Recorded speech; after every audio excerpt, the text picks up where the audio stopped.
Good afternoon, everybody. I'm Jeff Sachs, Director of the Earth Institute. I'm delighted to welcome you to this lecture that I think we've all been anticipating and hoping for. You have a very hungry audience here, Noam, looking for wisdom and I hope also some ways out. This is a part of a lecture series sponsored by begun by 4 faculty at the university, my colleagues Rashid Khalidi, Mahmoud Mamdani, Professor Eric Foner, and myself, out of a feeling that we really desperately need to have a vigorous, ongoing, systematic debate about U.S. foreign policy. And most importantly, we have to hear the critical voices now, because the critical voices have been right, and uncannily so, and because we're entering an even more dangerous period, clearly, right now. I think today's speaker certainly is the person that one would have in mind in the whole world in terms of being the leading critic and somebody who has shed more light on the issues of American foreign policy behavior than perhaps anybody else. All of you know that when you visit an English language bookstore abroad, it is a Chomsky bookstore with a few other books. And I don't know whether it's literally true that Noam Chomsky is the most widely read American author, but I'm almost sure it's true in foreign policy, and deservedly so. Of course, Professor Chomsky remade or invented or revolutionized, whatever term one wants to use, modern linguistics. And in a way, I think he has applied the linguistic tools to foreign policy to help us understand what we hear and how we think about what we hear. And it's for that reason, breathtakingly exciting to have you here, Noam, and we all look forward to your remarks.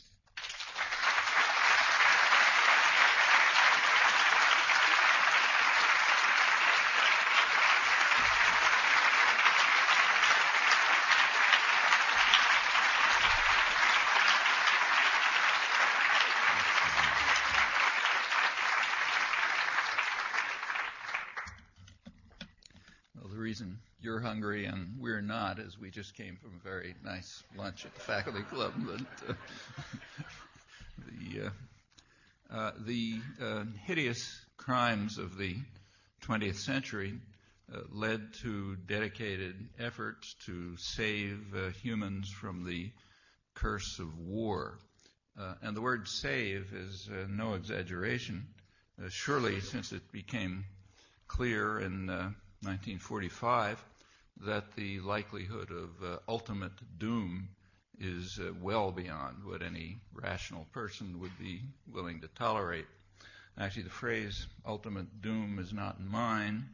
As a more interesting source, I'm borrowing it from 2 prominent strategic analysts writing in the current issue of maybe the most sober and respectable journal in the world, the Journal of the American Academy of Arts and Sciences, not given to hyperbole.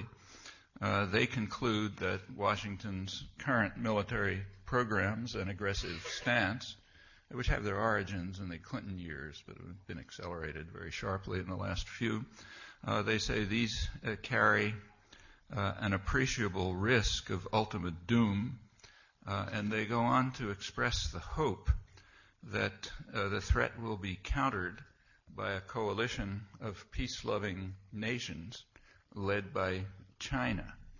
Okay, we've come to a pretty pass when such thoughts are expressed right at the heart of the establishment, and what that implies about the state of American democracy, where the issues don't even enter the electoral arena or the arena of public discussion, that's no less shocking.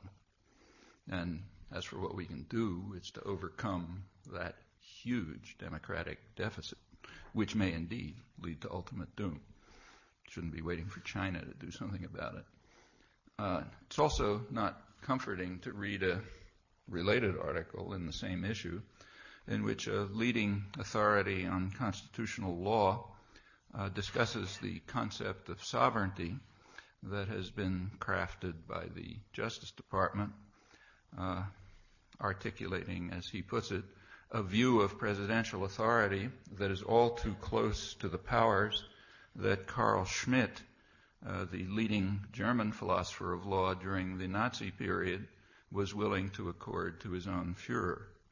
And to add a bit more, the legal authority who transmitted Schmitt's view of presidential authority to the president also advised Bush to rescind the Geneva Conventions, the supreme law of the land and the core of modern humanitarian law, and he did so for quite sound reasons. He explained that if the Geneva Conventions remain in force, the president and his associates might be found guilty under the War Crimes Act of 1996, passed by the Republican Congress, which carries the death penalty. He's just been appointed Attorney General and is being described as a moderate. The efforts to end the curse of war led to a consensus on the principles that should guide state action. It was in the immediate aftermath of World War II. Formally, the consensus remains, but it's quite interesting to see how the spectrum has shifted within intellectual opinion. It's shifted so much that the post-war consensus has drifted to the extremist end of public discussion and electoral politics. In fact, it's off the spectrum of electoral politics. I'll return to the post-war consensus and its fate and the current implications, but first we should take a moment to remember the virtual disappearance of it, which is quite recent. Just in the last years of the last millennium and the early years of this millennium, these were a remarkable moment of intellectual history. I'm not sure there's anything quite like them in the none-too-glorious history of intellectuals. Across the spectrum of articulate opinion in those few years, there was enthusiastic celebration, these are all quotes, of a normative revolution in world affairs, with awed acclaim for the idealistic new world bent on ending inhumanity, which had entered a noble phase in its foreign policy with a saintly glow. For the first time in history, a state is dedicated to principles and values, acting from altruism and moral fervor alone as the leader of the enlightened states, hence free to resort to force to determine for what its leaders determine to be right. So post-war consensus is off the agenda. That's a very small sample of an extraordinary deluge. I've selected only from the most respected liberal voices, kind of like off at the critical end of the spectrum. After several years of such rhetorical flights, a few events were brought forth as evidence for this impressive exercise of self-adulation, primarily the bombing of Serbia. It was regarded to that action that the phrase illegal but legitimate was coined in an unusually careful and sober evaluation of the bombing. Very unusual. I'll return to it. Well, in this atmosphere of self-adulation, highly regarded legal scholars explained that the framework of international law that had been established after World War II was just, quoting now, hot air. The grand attempt to subject the rule of force to the rule of law should be deposited in the ash can of history. The conclusive proof came a few years later. The same legal authority writes, and he's again on the liberal extreme, it became a few years later when Washington made it clear that it intends to do all it can to maintain its preeminence, that it would ignore the UN Security Council, over Iraq and would no longer be bound by the United Nations Charter, the rules governing the use of force. Therefore, the rules have collapsed, and in the winter of 2003, the entire edifice came crashing down, which is a good thing, he concludes, because the leader of the enlightened states, his term, must resist any effort to curb its use of force. Okay, again, I'm quoting from the liberal end of very distinguished international legal opinion in the leading establishment journals and a highly praised book. Well, these declarations do encapsulate with clarity and honesty what has become, in practice, a prevailing elite consensus. And it should be stressed, however, that these are not the views of the general public. Those we know, they don't get reported, but we know them from very careful studies of the best public opinion studies organizations, many of them last October, released before the election.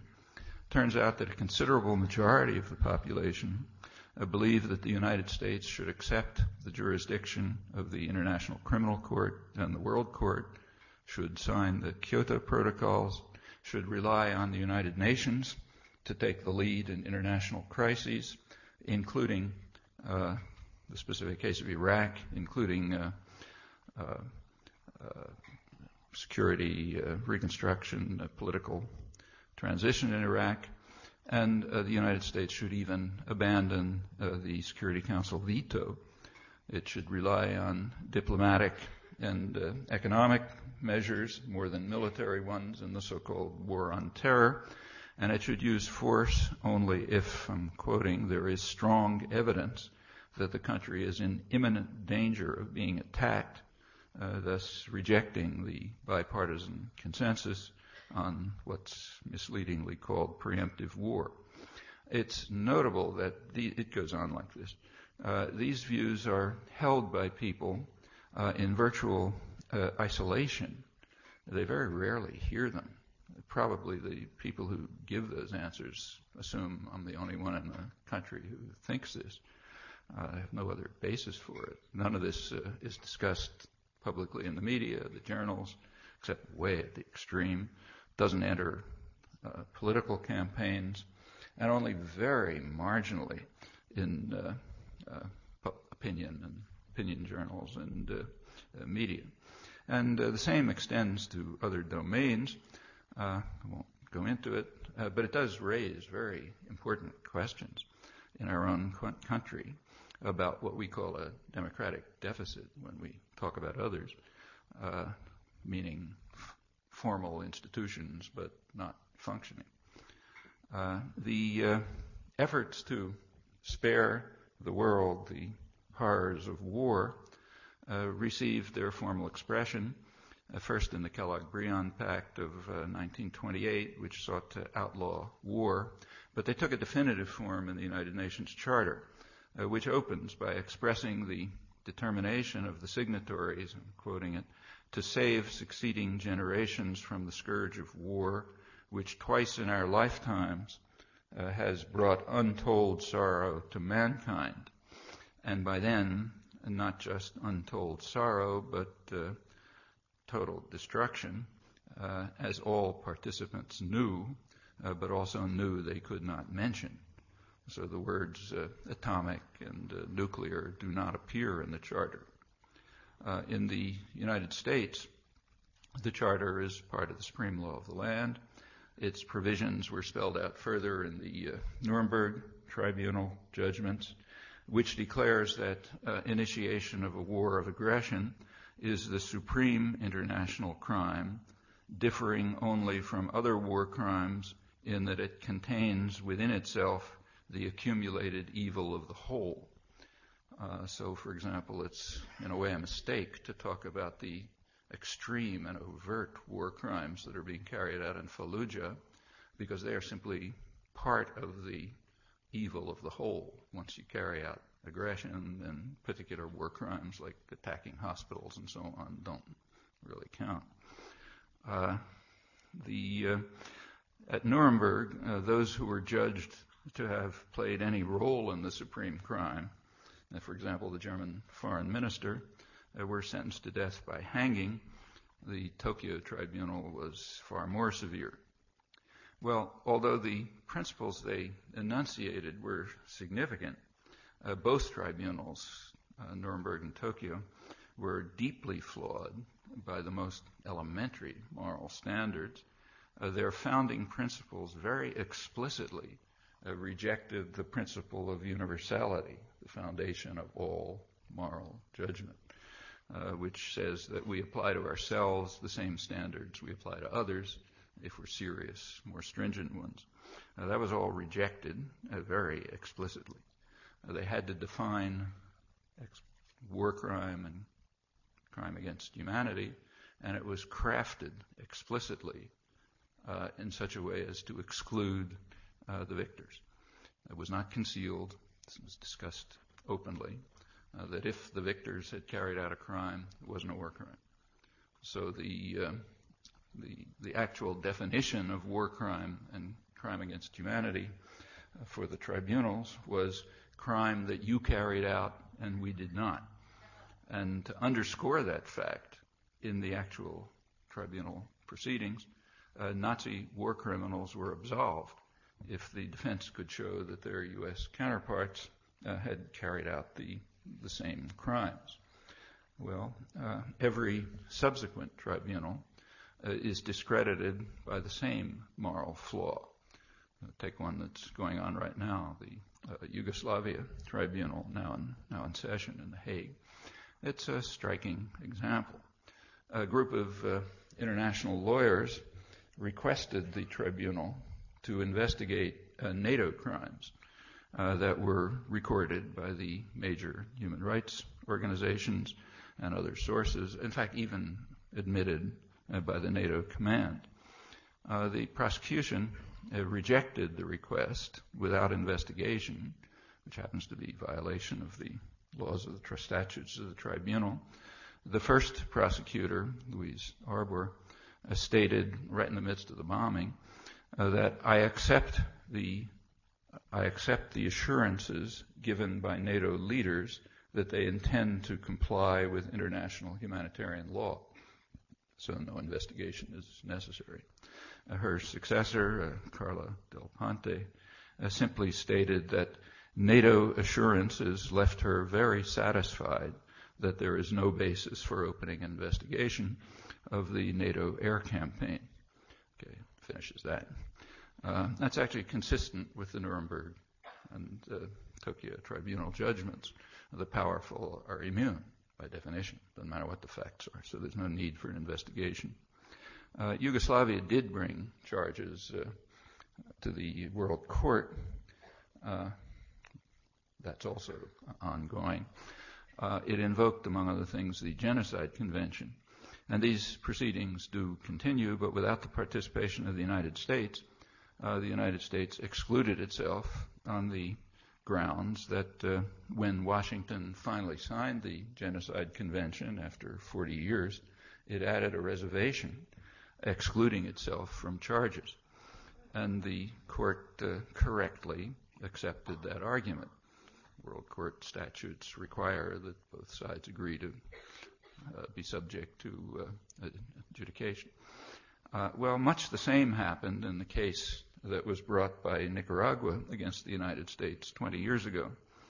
A core part of Nicaragua's case, which was actually presented by a distinguished Harvard University law professor, a large part of the case was rejected by the court on the grounds that when the United States accepted World Court jurisdiction in 1946, it had entered a reservation excluding itself from prosecution under any multilateral treaty, hence excluding the supreme crime of aggression. The court was therefore compelled to restrict its deliberations to what's called customary international law and a single bilateral U.S.-Nicaragua treaty. But even on these very narrow grounds, the court charged Washington with unlawful use of force. That's a technical term that in lay language means international terrorism, and ordered the United States to terminate the crimes and pay substantial reparations, which would go far beyond paying off the huge debt that is now strangling Nicaragua. So there are indeed some very conservative ways to get rid of third world debt, like following court orders. The elite consensus dismissed the court as a hostile forum, a phrase used by the New York Times editors, reflecting the prevailing view. The U.S. reacted by escalating the war against Nicaragua and vetoing 2 Security Council resolutions that affirmed the court judgment. The targeted country was virtually destroyed, sank further into misery after the U.S. took it over again in 1990. By now, 60% of children under 2 suffer severe malnutrition, probable brain damage. That's a radical change from 20 years ago, when Washington was panicked by reports from UNICEF, the World Bank, and other international agencies about what they called, I'm quoting them, Nicaragua's remarkable achievements that were laying a solid foundation for long-term socioeconomic development, as the country enjoyed one of the most dramatic improvements in child survival in the developing world. No fear of that anymore. None of this was deemed worthy of attention as the wave of self-adulation crested and the perpetrators of the crime returned to office. Well, in the case of the Yugoslavia Tribunal, the U.S. actually took no chances. Washington insisted that the tribunal exclude crimes against peace, that is, the most serious crimes, aggression. That's the supreme crime of Nuremberg. The U.S. insisted that the tribunal not be allowed to consider that. The reason was explained by the American drafter.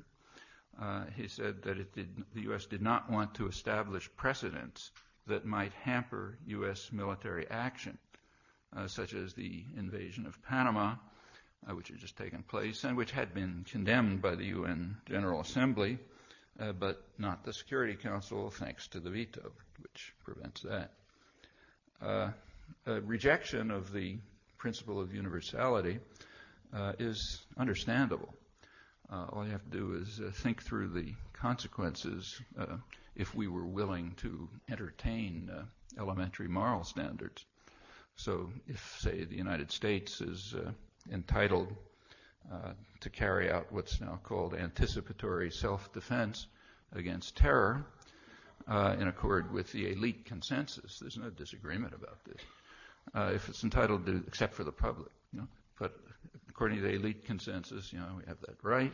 Then it follows at once that Cuba, Nicaragua, and a host of others have long been entitled to carry out terrorist acts within the United States, because there's no doubt whatsoever of U.S. involvement in very serious terrorist attacks against them, extensively documented in impeccable sources. In the case of Nicaragua, even condemned by the World Court and the Security Council in vetoed resolutions. The conclusion, of course, is utterly outrageous, and nobody advocates that. And in fact, there are still more outrageous conclusions if we're willing to think. So, for example, no one would agree that would argue that Japan exercised the right of anticipatory self-defense when it bombed U.S. military bases in the U.S. colonies of Hawaii and the Philippines, even though the Japanese knew very well that B-17 flying fortresses were coming off the Boeing assembly lines, and they were surely familiar with the very public discussion in the U.S. press explaining how these planes could be used to incinerate Japan's wooden cities in a war of extermination, taking off from their Hawaiian and Philippine bases. Notice that Japan had far better arguments for bombing Pearl Harbor and the Philippines, U.S. colonies, military bases, than Blair or Bush ever concocted in the case of Iraq. But no one says we should therefore go out and celebrate Pearl Harbor Day every year because of the nobility of Japan's foreign policy. The reason is the usual one. The powerful are exempt from moral principles, uniquely, because they so declare.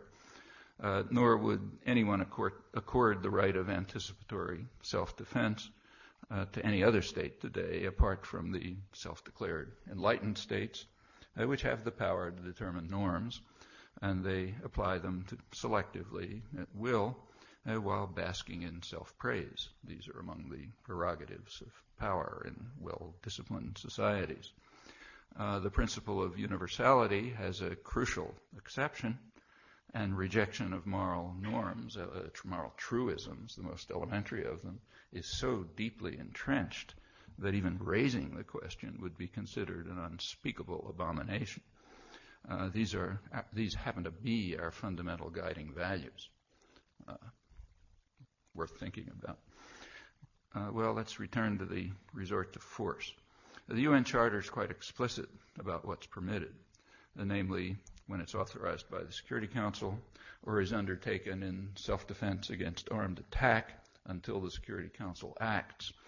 Now, that concept is spelled out in the famous wording of Daniel Webster, quoted, that response to armed attack is legitimate when the necessity for action is instant, overwhelming, leaving no choice of means, no moment of deliberation. Response under these conditions is preemptive war. Any other resort to force is the supreme international crime, which encompasses all subsequent evil. Domestic and international law are not formal axiom systems, and there's some scope for interpretation. But as far as human affairs are concerned, the meaning and implications are very clear. At the very least, they set a standard by which any resort to force should be evaluated. That should be conventional understanding, I think. It is not, however. It's off the spectrum, apart from the general population, which accepts this stand, as I mentioned. Sharp split in the population here between the general population and educated elites. That's actually been true for a long time. There's plenty of documentation for it, which I won't review.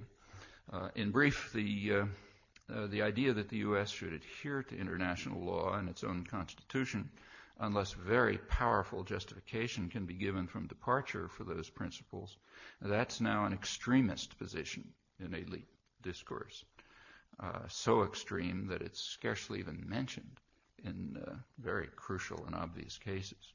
Now, these, I think, are matters that should concern us, quite apart from their non-trivial connection to the likelihood of ultimate doom. The conventional position is that the U.S. has the unilateral right to resort to force when it chooses to do so. It's the position of the Bush administration, formulated in its national security strategy, but expressed clearly enough before 9/11.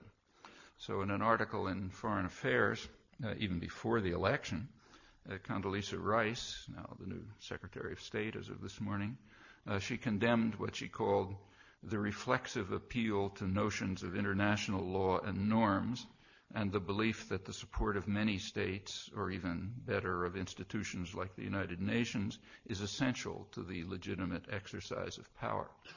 So she condemns that. By the United States, of course. The usual exception prevails, doesn't work for others. This extremist position is, in fact, conventional. She wasn't breaking any new ground. So I'll just keep to the left liberal extreme for a few illustrations. Elder statesman and Kennedy advisor Dean Acheson informed the American Society of International Law in 1963 that, in his words, no legal issue arises when the U.S. responds to a challenge to its power, position, and prestige.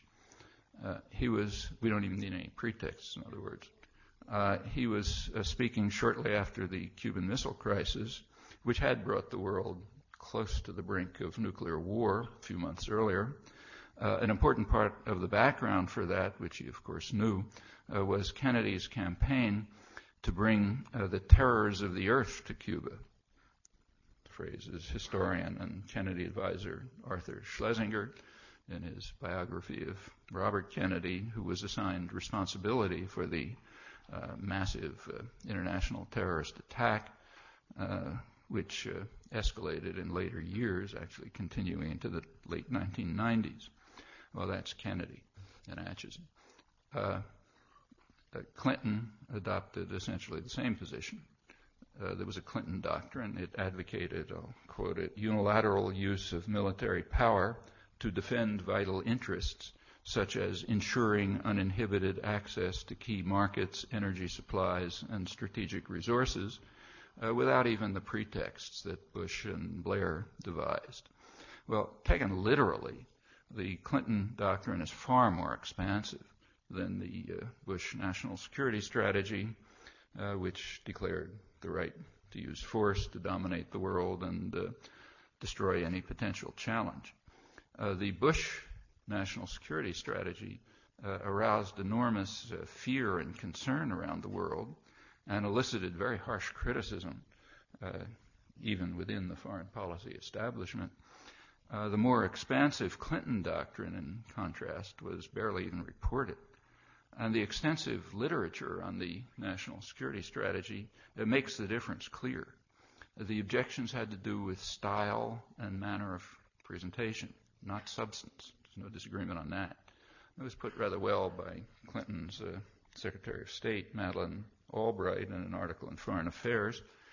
She pointed out that every president has such a doctrine in his back pocket, but it's simply foolish to smash people in the face with it and to implement it in a manner which is going to antagonize and infuriate even allies. So keep the doctrine, it's fine, but kind of be sensible about it. That's the political spectrum that we have. Well, continuing with the current consensus, the positions expressed by Atchison, the Reagan State Department, Clinton, the current administration, they also receive an instructive expression in the scholarly literature. That's a matter that's worth looking at carefully, particularly in an academic setting. So I hope you don't mind if I take a little excursion into this. There actually is one book so far, one leading historian, John Lewis Gaddis of Yale, who has just published a book that supports Bush administration programs with the usual provisos about error in tactics. The book was so popular in the White House, the New York Times reported, that Gaddis was invited over for a discussion. Gaddis is a very good historian, kind of on the liberal side. He differs from others within the mainstream in that he goes into the relevant historical background. Crucially with regard to what's called preemptive war. He traces the doctrine to one of his intellectual heroes, the great grand strategist John Quincy Adams. In the accurate New York Times paraphrase, Gaddis suggests that Bush's framework for fighting terrorism has its roots in the lofty idealistic tradition of John Quincy Adams and Woodrow Wilson. I'll return to a couple of words about Wilson's idealism, but much more important is Adams, who established the lofty idealistic tradition in a very famous state paper justifying Andrew Jackson's conquest of Florida in the First Seminole War of 1818. Adams argued that the war was justified in self-defense. Gaddis agrees that its motives were legitimate security concerns. In Gaddis's version, after the British sacked Washington in 1814, U.S. leaders recognized that expansion is the path to security and therefore conquered Florida, a doctrine now expanded to the whole world by Bush, properly, he argues. So that's the story. And he, in fact, cites the right scholarly sources Gaddis, good historian, primarily historian William Earl Weeks, who did the most careful analysis. But he omits what they say. And actually we learn a lot about the precedents for current doctrines and the current consensus by filling in the gaps. So let's look at that. What does Weeks actually say? What follows is mostly quotes from his main source. Weeks describes in lurid detail what Jackson was doing in the exhibition of murder and plunder known as the First Seminole War, which was just another phase in his project of removing or eliminating Native Americans from the Southeast, which was underway long before 1814. That had nothing to do with it. Florida was a problem, both because it had not yet been incorporated into the expanding American empire, as it was frankly called by the founding fathers, and because it was, quoting, a haven for Indians and runaway slaves fleeing the wrath of Jackson or slavery. There was, in fact, an Indian attack, which Jackson and Adams used as a pretext for the self-defense argument. U.S. forces drove a band of Seminoles off their lands, killing several of them and burning their village to the ground.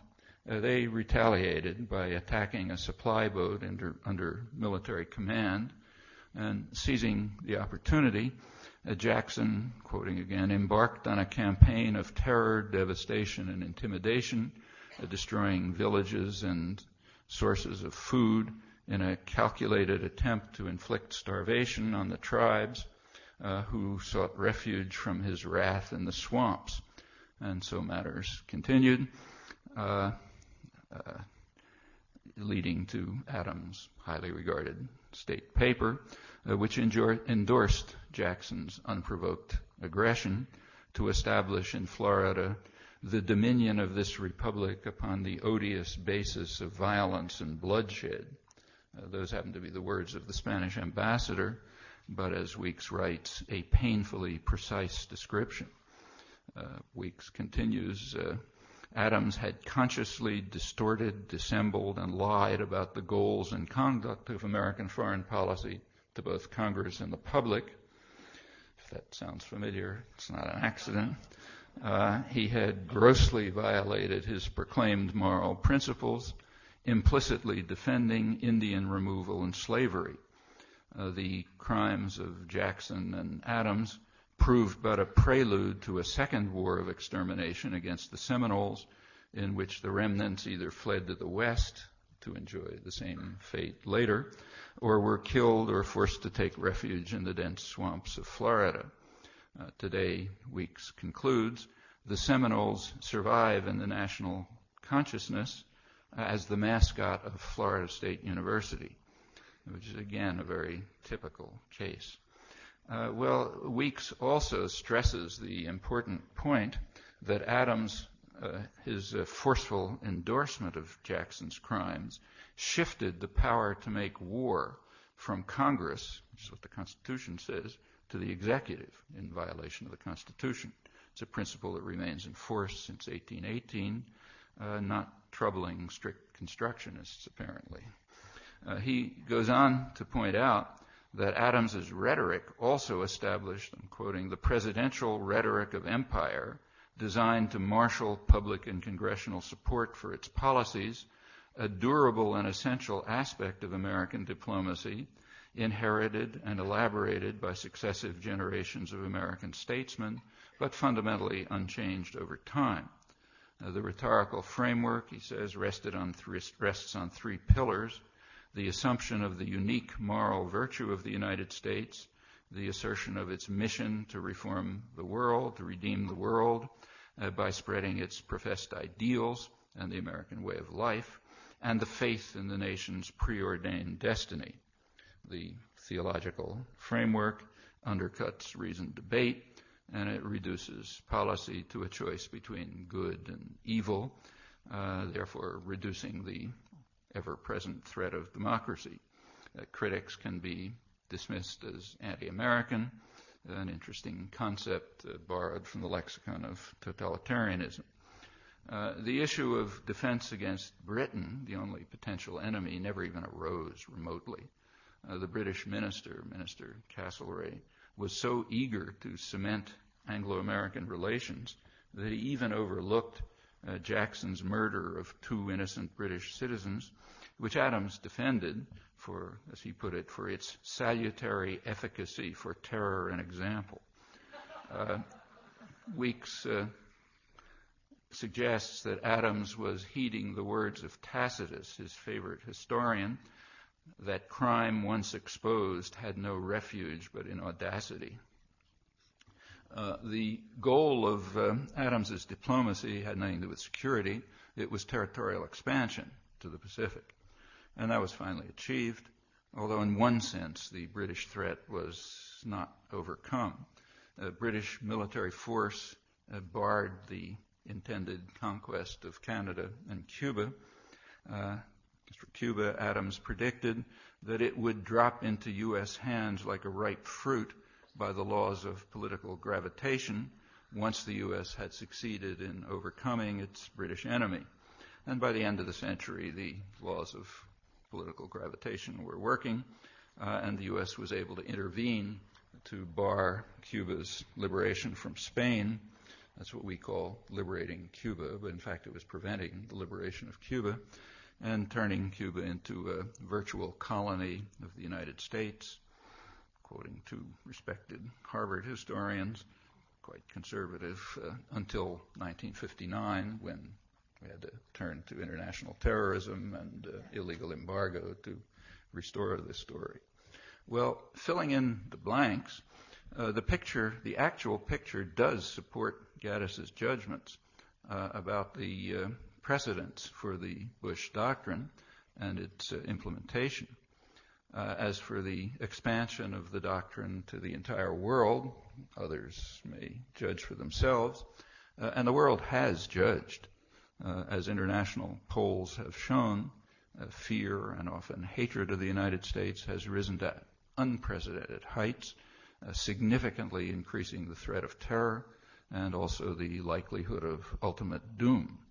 Well, to summarize briefly, there is a spectrum of opinion on the resort to military force. At one extreme, so remote from received opinion that it's scarcely even mentioned, is the post-war consensus formally articulated in the UN Charter, the Nuremberg Tribunal, and subsequent extensions of these principles. The rest of the spectrum, meaning about 100% of it, basically adopts the principle that the United States is uniquely exempt from international law and is entitled to resort to any measures it chooses to respond to a challenge to its power, position, and prestige, and to ensure uninhibited access to key markets, energy supplies, and strategic resources.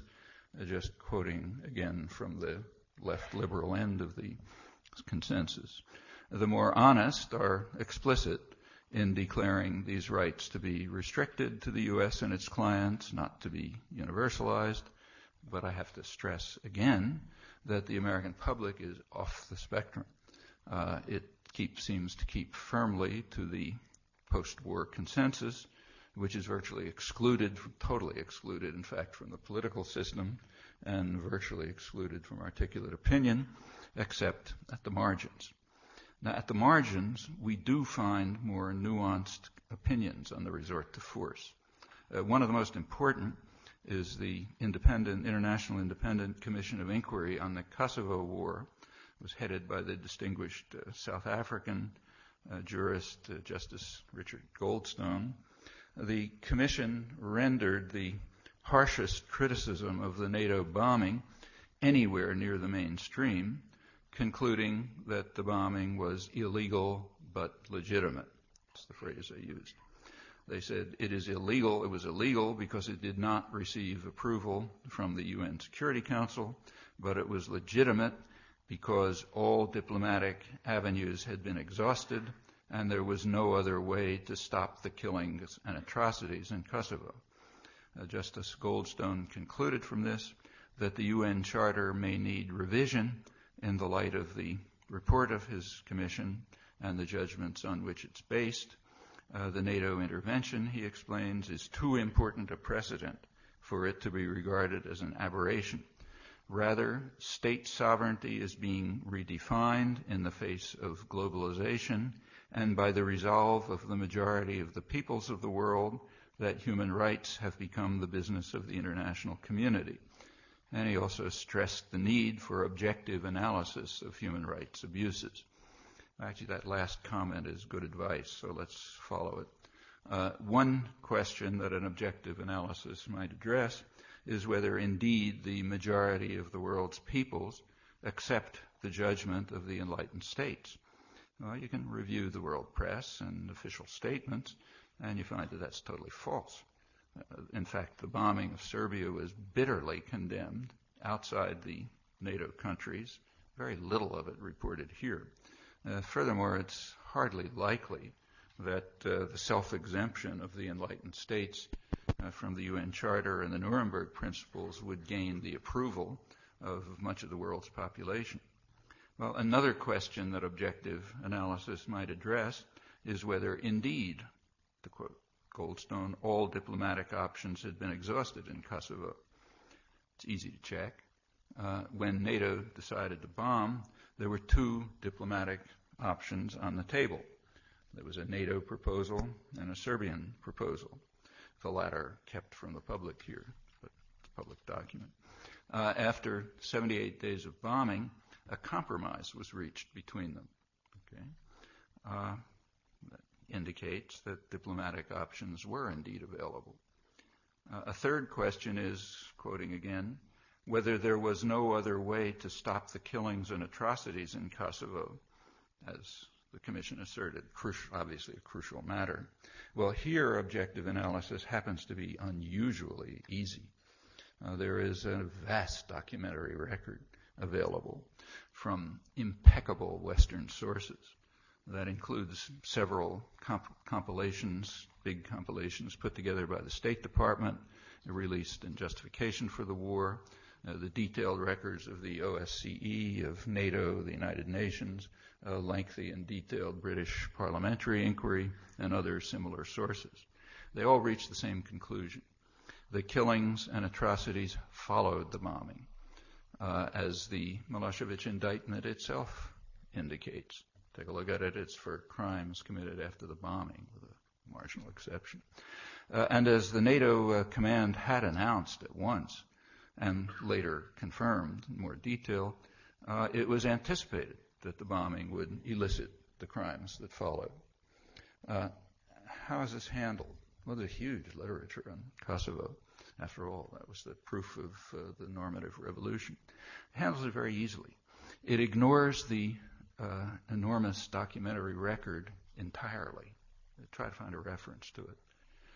And it's impeccable Western documentation. Couldn't get anything more reliable. And almost invariably, the literature reverses the chronology so that the bombing can be justified in response to the atrocities it elicited and is expected to elicit. Actually, I've reviewed this rather instructive record in some detail in print, and I'll skip it here. But check. Can learn a lot about ourselves. Kosovo was not a pretty place before the NATO bombing. According to Western sources, about 2,000 people were killed on all sides in the year prior to the invasion, and many of them by KLA guerrillas, Albanian guerrillas, attacking Serbs from Albania in an effort, as they quite openly announced, to elicit a harsh reaction that could rally Western opinion to their cause. The British government, which was the most hawkish element in the alliance, they make the astonishing claim that until January 1999, most of the 2,000 were killed by the KLA. And Western sources consistently report that there was no significant change after January 1999 until March of that year when the bombing started. So they are basically saying that most of the killings were by then CIA-backed guerrillas attacking from Albania. That's the most hawkish element in the alliance. One of the very few scholarly studies even to consider these matters estimates that Serbs were responsible for 500 of the 2,000 killed. That's a careful and judicious study by Nicholas Wheeler, who supports the NATO bombing on the grounds that there would have been worse atrocities if NATO had not bombed. So the argument is that by bombing with the anticipation that it will lead to atrocities, NATO was preventing atrocities. That such arguments are taken seriously gives no slight insight into Western intellectual culture, particularly when we recall that there were diplomatic options and that the agreement reached after 78 days of bombing was a compromise between them, formally at least. NATO instantly got rid of the treaty that it signed and imposed its own interpretation. There's no time to review the history. Well, Kosovo was actually one of the two achievements that was brought forth to give retrospective proof that for the first time in history, states were observing principles and values, all the rest. The second example used was East Timor. That example is far more atrocious. I mean, the fact that it can even be brought up without shame is an amazing comment on Western intellectual culture. And here, almost the entire West is complicit, though the U.S.-British role was the worst. Okay, that too was extensively discussed in print, so I'll skip it and end with what is commonly given as the paradigm example of selfless humanitarian intervention and is, unhappily, again in the news right now, namely Haiti. Well, there's no time to review the history, which is quite horrifying. The two most guilty parties are France and the United States. The U.S. role took an even uglier turn under Wilsonian idealism. Wilson's Marines invaded in 1915. They killed thousands of people, reinstituted virtual slavery, turned Haiti into an American plantation by a very simple device. The Parliament was disbanded by genuine Marine Corps measures, as the commander reported. It was disbanded because it refused to accept what was called a progressive measure necessary to ensure Haiti's economic development, namely a law allowing U.S. corporations to take over the country by means quite similar to those illegally instituted by Viceroy Bremer in Iraq in the last year. Wilson's Marines then ran a free referendum, because we really believe in free elections. In the referendum, 5% of the population participated, and 99% voted in favor of the required law, for which Franklin Delano Roosevelt later took credit, rightly or not. After 19 years, the Marine occupation ended, having devastated much of the country. It left the country in the hands of the vicious National Guard that Wilson established. I'll skip the rest of the hideous story, up to 1990, when a really horrifying event took place. The country had a genuinely free election, its first. The election was won by a populist priest, Jean-Bertrand Aristide, while Washington's candidate, a former World Bank official, received 14% of the vote. Nobody expected that. Nobody had been paying any attention to what was going on in the slums and the hills of Haiti, where a genuine democratic culture developed in the poorest country in the hemisphere, and was able to have a democratic election of a kind that is unimaginable here. They elected their own candidate. Washington was appalled, of course, and moved at once to undermine the democratic government. When it was overthrown by a military coup a few months later, Bush #1 and then Clinton effectively supported the military junta and its wealthy supporters. They even authorized the Texaco Oil Company to supply them with oil in violation of presidential directives, thus rendering the OAS blockade that the U.S. had been openly undermining almost entirely meaningless. After 3 years of state violence, Clinton decided that the population had suffered enough torture and murder, and he allowed President Aristide to return, but on a crucial condition, namely that he had to adopt the program of the defeated U.S. candidate in the 1990 elections. Okay, that's what we call restoring democracy in an altruistic effort at nation building. As was predicted at once, the harsh programs imposed on Haiti undermined what was left of economic sovereignty and drove the country into chaos and violence, which was accelerated by Bush II, who, when he banned international aid on completely cynical grounds. Last February, the army and the murderous junta were placed back in power with the help of France and the United States, the two most guilty parties.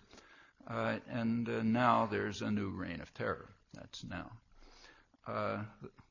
We read in the British press that the most publicized case is that of Gérard Jean-Just, a Catholic priest who was arrested last month at a soup kitchen that he runs for children. He's in jail without charge. He struck a note with me. I happened to meet him in 1993 when I was in Haiti at the height of the terror.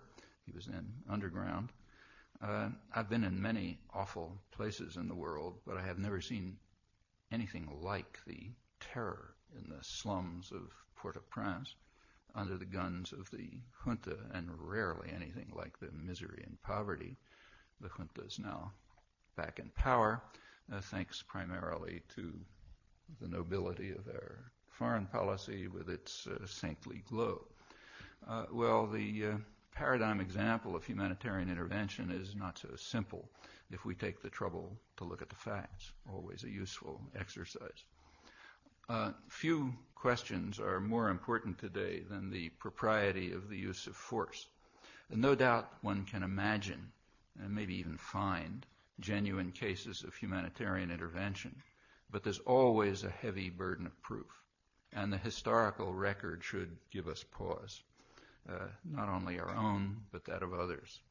We might recall, for example, the observations of maybe the major scholarly study of humanitarian intervention in legal scholarship. It finds three examples of humanitarian intervention between the Kellogg-Briand Pact of 1928 and the UN Charter. The three are Japan's invasion of Manchuria and North China, Mussolini's invasion of Ethiopia, and Hitler's takeover of the Sudetenland. Now, it's not, of course, that the author regards these as genuine examples. Rather, they're the only potential ones there. And, of course, they were depicted as humanitarian intervention, and evidence was indeed provided, and however grotesque it was regarded with some sympathy in the United States and Britain. In fact, the use of force is almost always accompanied by professions of benign intent, near universal, predictable, therefore totally uninformative. Inquiry might also unearth genuine cases of intervention that is illegal but legitimate, although the prime example offered leaves this as a dubious doctrine for the times, and it tends to reinforce the measured judgment of the World Court in 1949, which was reaffirmed in the Nicaragua case and others that I'll quote the court. The court can only regard the alleged right of intervention as the manifestation of a policy of force, such as has in the past given rise to most serious abuses, and such as cannot, whatever be the defects in international organization, find a place in international law. From the nature of things, intervention would be reserved for the most powerful states and might easily lead to the perverting of the administration of justice itself. Now, those are words worth pondering, I think.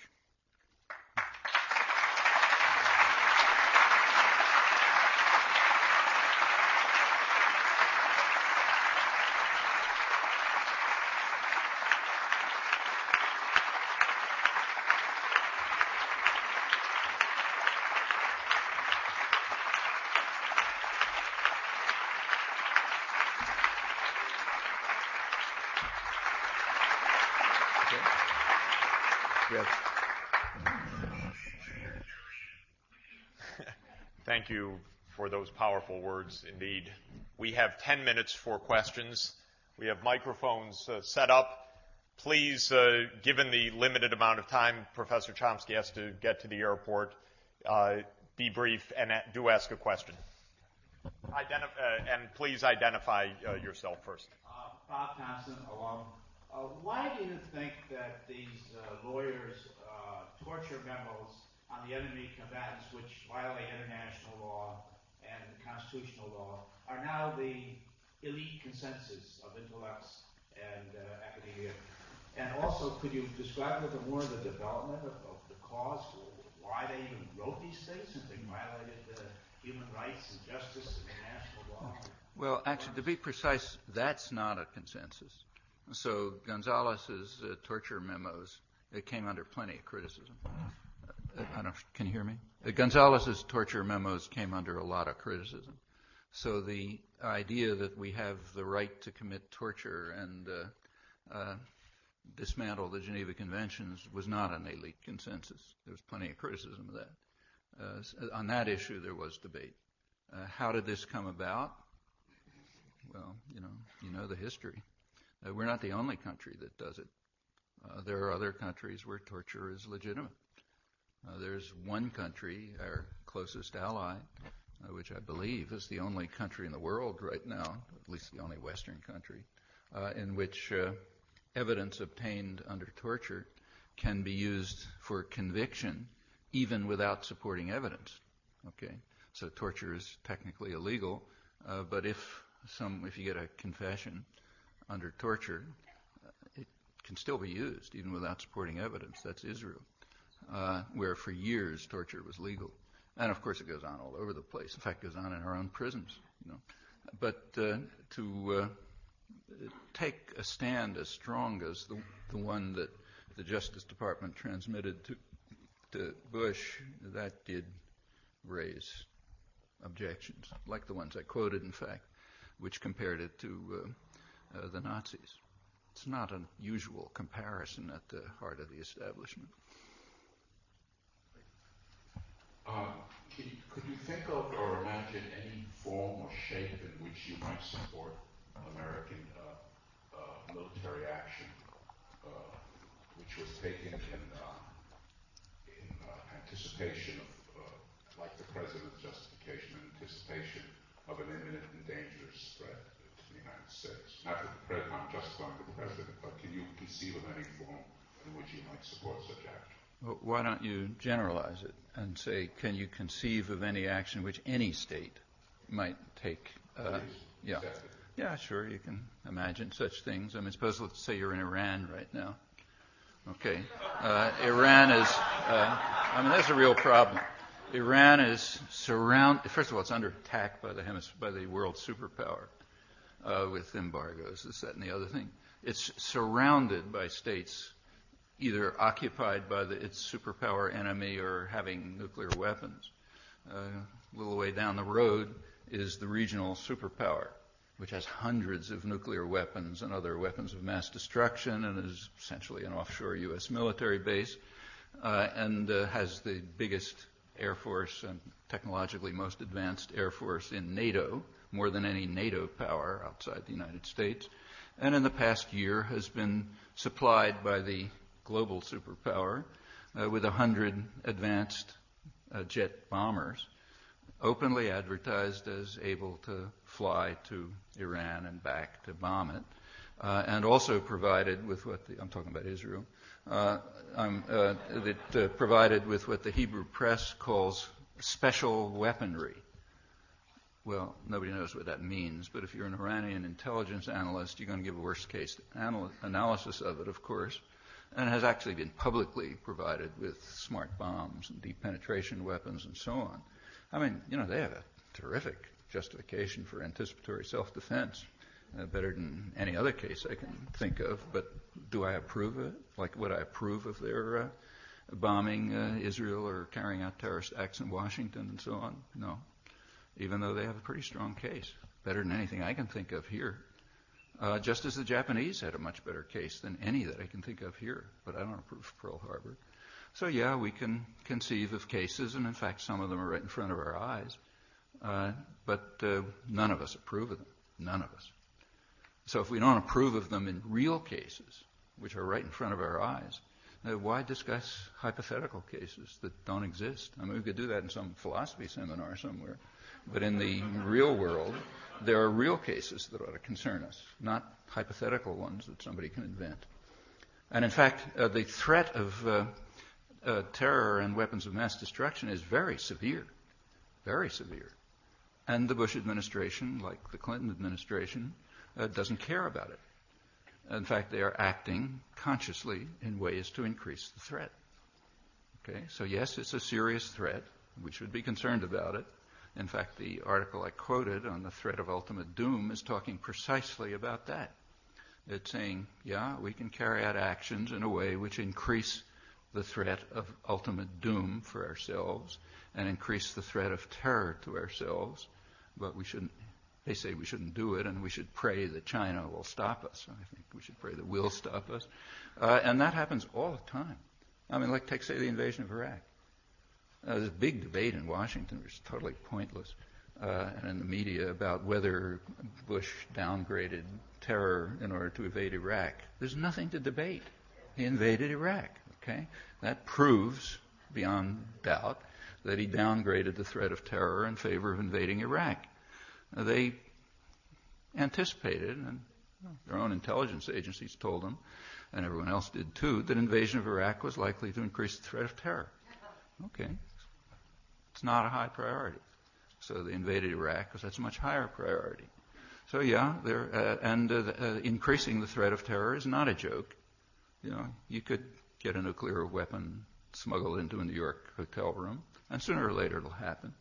And if we insist on increasing the threat of terror and increasing the threat of ultimate doom, we're likely to get it. But we don't have to think about these abstract cases. We can think about real ones.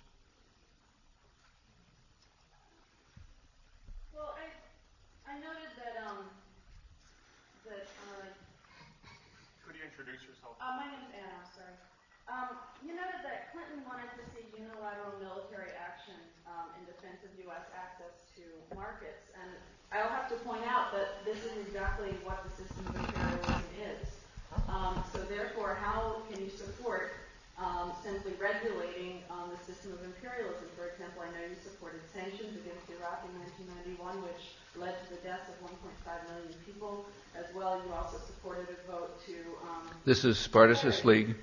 Yes. Okay. Well, I think we all know that line. It's false. It's already false, and the rest of the line, which most of us are familiar with, are false. I was always opposed to the sanctions. It's actually not false. It's the question of what's the way forward for the world's workers and oppressed, whether you want to continue on your... If anybody wants the Spartacus League manifesto, pick it up at the door. Yeah. Whether you actually want to see workers take power in their own name, whether you want to see the freedom of political prisoners... I'd love to see workers take power, but the place to organize workers is not here. If you want, I'll pay you your car fare to the nearest manufacturing plant, and you can go over and organize workers to take power. The rest of this is a waste of time. Yeah, okay. Right. Thank you. Fine, so go do it. Yeah. Hi, I'm a student at Barnard. Wondering, what are your thoughts on how free peaceful people can protect themselves against the threat of radical Islamic terrorism here and against civilians in their own countries? I think there's a significant specialist literature on terrorism in the United States, Israeli intelligence, a lot of others. They all come to the same conclusion. The kind of terrorism we allow ourselves to talk about, that is what somebody else does to us, not what we do to them, that kind of terrorism is a threat. It's double-edged. I mean, the terrorists themselves, they regard themselves as a vanguard who are trying to mobilize others.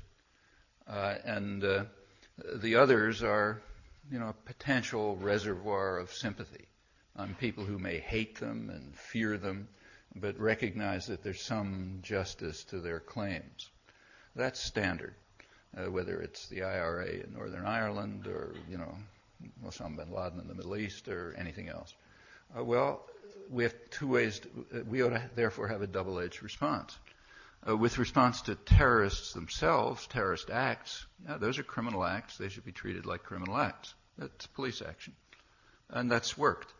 In fact, it's had successes in Europe, Southeast Asia, and elsewhere, using Pakistan and other places, ordinary police measures to find criminals. That works. But the much more important question is, what about the people they're trying to mobilize? Well, there we have a choice.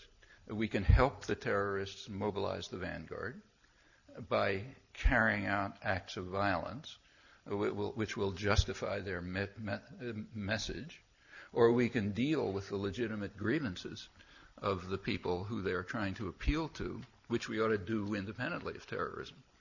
Well, those are the answers to terrorism. You want to read about them? You can read about them in any of the specialist literature or the statements of Israeli intelligence or anybody who even thinks about the matter. But we don't want to do that. I mean the guys who run the place. They don't want to deal with the legitimate grievances because their own interests overwhelm them. And they don't care that much about the threat of terror, so they do things that exacerbate it. But we can change those policies. So I think there's a pretty clear understanding about how to deal with the category of terrorism that we allow ourselves to look at, the category in which we're the victims. And it works.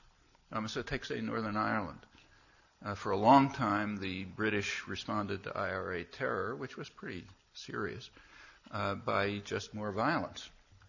That's a gift to the IRA. They just organized the reservoir of sympathy and support for more terror.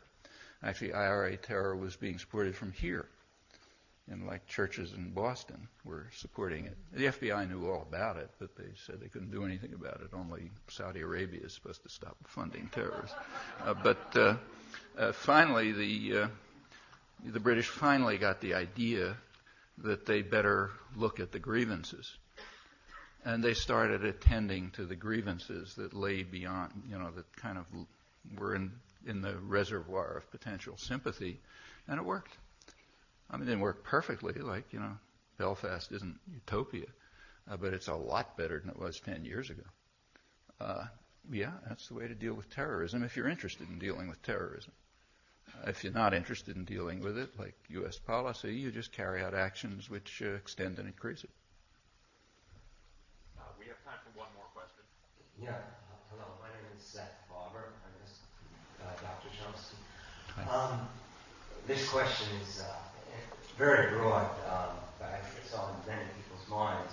So I'll leave it to you to limit it. As you choose the scope of its application, how do you interpret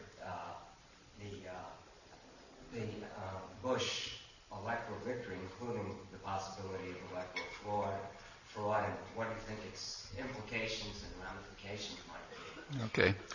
I have to tell you, a couple of months ago picked up a declassified CIA document, which is kind of intriguing. It's about the Kennedy assassination. It's from a couple of years ago. And it suggests to the government that they ought to occasionally leak information about the Kennedy assassination to the public, so they'll keep the Kennedy assassination industry going. People will continue to follow up leads and put together complicated stories, and that'll keep people away from asking the serious questions. Well, I don't know if the CIA actually does that, but it's a smart idea. And I don't know whether they're pushing the stories about electoral flaws or not, but if they're not doing their job. There are problems with the election, plenty, deep ones, but they have nothing to do with whether they counted the votes wrong in Ohio. I mean, just have a look at the elections. Okay, each candidate got the usual 30% of the vote. The Bush guys got a little more. The Kerry guys got a little less. It tells us absolutely nothing about the country. If the votes had shifted a little and Kerry had gotten a little more and Bush left, you'd have a different guy in the White House. It would still tell you nothing about the country. And the reasons are well known, and those are the serious questions. The reasons are that people, about 10% of the population, voted on what they call agenda, policy, programs, and ideas, what an election would be about in a free country. 10%. The rest voted on imagery. The elections are run by the same guys who sell you toothpaste and cars. Their job, they don't tell you when they sell a car, here are the properties of the car. I mean, if you did that, you wouldn't need advertising.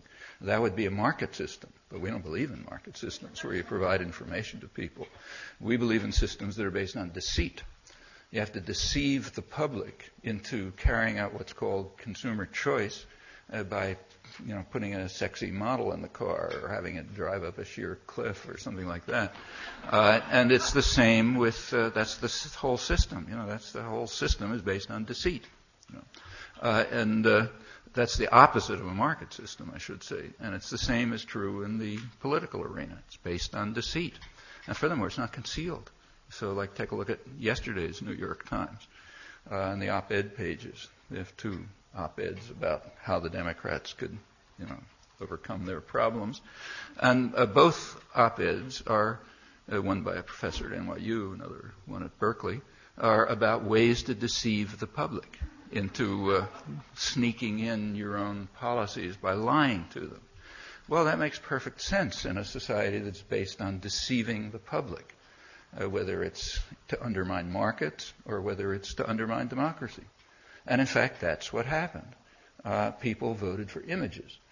Bush is trained to project the image of someone who will defend you from terror and has moral values. And Kerry is trained to project the image of somebody who cares about the economy and health. And in fact, if you look at the voting voters, they tended to believe that the candidate they voted for had their opinion, which is totally false when you look at the actual opinions and the positions of the candidates. But you vote for the image, just like you buy a Chevrolet because of the sexy model or something. You vote for the image, and the actual attitudes of the population, I gave a sample of them before, from studies that appeared right before the election from the major institutions. They're just off the agenda totally. Just think of the things that I mentioned. It goes on like that. They don't even appear.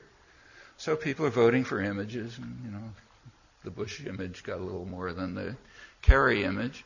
But what it amounts to is flipping a coin for king. And if it turns out, to get back to the flaws, to the electoral vote, suppose it turns out that the coin was a little bit biased. Okay, maybe it was. That doesn't change anything. Okay, so they flipped the biased coin for the king. That's not the problem. The problem is a quite different one, and it's the different one that we ought to be concerned about.